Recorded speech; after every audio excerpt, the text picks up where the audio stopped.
Well, we're 20 days out to Election Day, and several gubernatorial races are on the ballot on November 4th. And the closest may be actually the rematch in Connecticut, where incumbent Democrat Daniel Malloy facing off with the man that he beat 4 years ago, Republican Tom Foley. Malloy, if you remember, he won by just over 0.5% last time, and it may just be that close this time around as well. Two recent polls have the race a dead heat. A poll average gives Malloy the slightest of leads. Now, the race moving into the national spotlight as President Obama was scheduled to come to the Nutmeg State for the campaign for Mr. Malloy here tonight, but in fact, it should be noted, Mr. Malloy, one of the few candidates seemingly nationally to seek out that presidential appearance. But the trip was postponed as the president, as we mentioned off the top of the show, is focusing on Ebola right now. For more on the governor's race in Connecticut, let's bring in our guest, Neil Vigdor. He is statewide political writer for the Hearst Connecticut media outfit. Neil, thank you very much for a few minutes. Good to be with you. So for any of us cynics out there, there was no ulterior motive. This was all about Ebola, and there was other appearances also that canceled the day by the president. Sure, and as I was saying, the optics, the president was really getting hammered by his critics for taking this political trip to New Jersey and Connecticut today that was scheduled, and he's staying in Washington and convening members of his cabinet and Health and Human Services to kind of deal with this growing public health threat. You know, if you look at the registration numbers and the party machine, you would say the Democrats definitely have the built-in advantage in Connecticut. So why is this thing so close? Well, the economy in Connecticut has been sluggish compared to the rest of the nation in terms of the economic recovery. In 2012, Connecticut was the only state that had negative GDP growth. You have cities such as Bridgeport, New Haven, and Hartford, where there's high poverty rate, high unemployment, particularly among minority males. Pocketbook issues really have people unhappy with the status quo in Connecticut. Independents make up the largest voter bloc in Connecticut, more so than Democrats, and that's really a swing, voter bloc, that Governor Malloy is behind in terms of polling, and really Tom Foley needs to get that group out for him to make this different than it was 4 years ago. Neil, near as I can tell, there have been two big issues during Governor Malloy's term. The first being the gun bill that passed after Newtown, the second being taxes. He did raise taxes. Is there resentment against him on both counts, and is that hurting him in these poll numbers? Well, I think that you had the largest tax increase in Connecticut history, $1.5 billion in 2011. And certainly there are people who are feeling that the sales tax went up. With respect to the guns, I think if you look at the polling numbers, public opinion seems to be on the side of gun control. The governor, there's been a lot of, the NRA, the National Shooting Sports Foundation, which is actually based in Newtown. Obviously the gun lobby is kind of targeting Malloy in this race. You also have another thing that really could impact the outcome of this race is you have a third-party candidate in Joe Visconti, who is basically courting Second Amendment people and is the pro-gun candidate in the race, and he was polling 9% in the most recent Quinnipiac poll, and so he really could draw from Tom Foley. Yeah.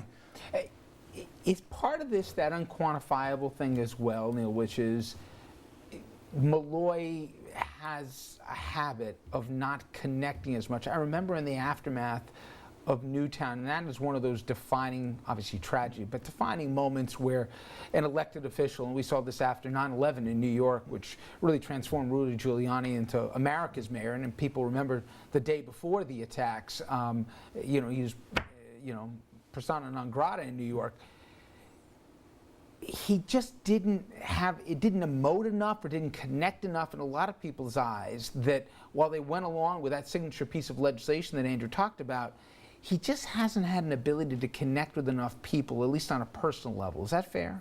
Well, I think neither the governor nor Ambassador Foley are, the most warm and fuzzy people. Yeah. I think that the governor perhaps has had difficulty kind of articulating kind of the emotional touch that he showed in the aftermath of the Sandy Hook massacre. But I think that his campaign, rightly so, is trying to draw that out. The firm that's doing the governor's advertising is David Axelrod's. They spend a lot of money. Both camps are, aren't they? And they're trying to kind of make it a human narrative in terms of he's had one of the victim's parents advocating for his reelection. Mm-hmm. So I think maybe trying to articulate that message and show that he had compassion and in dealing with the families, maybe that hasn't translated as well as it should have. It almost sounds, given the environment in which this election is taking place, that Foley might be underperforming. Just based on the metrics involved, should he be doing better than he is? Is Foley having trouble connecting with voters? I definitely think so. If you look at not the most recent Quinnipiac poll, but the one before that, I think something like 60% of the people who were supporting Foley said they were doing so because they're just opposed to Malloy. And I think that Ambassador Foley kind of suffers from the same kind of drawbacks that Mitt Romney did, kind of private equity guy, kind of very stiff patrician. Can he relate to the middle class? And the Democrats are certainly playing that up in their advertising and in the debates. Even though this is his second time in front of voters, you'd think that there would be a better relationship or voters would know him better. And you see in Ambassador Foley's advertising, his first campaign ad featured his wife, talking about how he can fix anything and he's a family man, and it showed him with his son from his first marriage under the hood of his late mother's car, kind of fixing the engine. So they're trying to soften up that image, but it's a tough order. So on that note, even though this thing, and I know you agree it's going to be tight, you think it's going to be the same result as 4 years ago? I don't know. I think it's one of these things people are always predicting. It's going to. The result was 6,400 was the votes statewide, which is razor thin. But do we? Oftentimes, when we build these things up to be as close as they are, they turn out not to be. So. I wouldn't bet money on it. This may be the race that keeps us here late on election night. Yeah, I know. We were already starting to hedge these. It's definitely the closest one in the metropolitan area. Neil, great job. Thank you so much. Thanks for having me. So what is it about bad politicians who just will not seem to go away? Tonight, there's a new name we can add to a growing list. Ernie Davis, mayor of Mount Vernon. He's just pleaded guilty for failing to file his income taxes, and under a plea deal, he could be looking at 2 years in prison. So when is Davis resigning, you ask? You ask him, he says no way. He's not going anywhere. It's not like voters there weren't warned. David's been dogged by scandal investigations for years. Voters kicked him out of office back in 2007, but put him back in the old gig in 2011. But you know what? When it comes to dirty politicians, you can add him, like I said, to a list. Patrick Cannon, former mayor of Charlotte, North Carolina, sentenced to 44 months in prison on bribery charges, basically using his office to get him whatever he wanted, including here taking envelopes for real estate deals. Michael Grimm, you know him from Staten Island, and you know he's not resigning. In fact, the Republican, he's running again for Congress, and if you believe some of the polls here, he's the one to beat, ahead in almost every single one here, albeit close. Now, he has been indicted on tax charges, but that doesn't seem to be getting in the way of some prospective voters, and he's under investigation as well for campaigning fundraising irregularities, and don't forget about throwing or threatening to throw a reporter over a balcony. Finally, Buddy Cianci, institution in Rhode Island, former mayor of Providence. He has been running, it seems, for office his whole career. Cianci's been elected twice, and each time, get this, not once but twice, convicted of a felony. Caught in a massive corruption ring. Now, a group of former U.S. attorneys, they're worried that voters are going to forget and go for the trifecta, and they're telling those Rhode Islanders that Mr. Cianci if he's reelected, he's just going to do it all over again. And Andrew, I even saw an interview with him where he says, "I hope the good buddy will overtake the bad buddy." And it was this was last week here. Okay. I know how civics work, and I know that you're innocent until proven guilty. We're going to have attorneys on a little bit. However, you're entrusted with the public trust. And if you're convicted of a felony, I'm not saying you got to spend your life behind bars, but don't you think instinctively there's certain jobs you shouldn't be able to reassume? Well, let's break this down to the people who are currently in office and either under indictment or have been convicted. Ernie Davis has pleaded guilty, so he admits that he's done it. Michael Grimm is fighting the charges, even though he's been indicted. Should he automatically say, okay, I plead guilty, my last day is going to be this? I think, frankly, there should be laws, and it's up to the municipality or the state or whatever the jurisdiction is, that say if you've been convicted or admit to a crime that rises above a certain level, that, yeah, you're no longer allowed to serve office and you must resign or be impeached from your position, and make that somewhat automatic. No, I don't think that he should still be the mayor of Mount Vernon.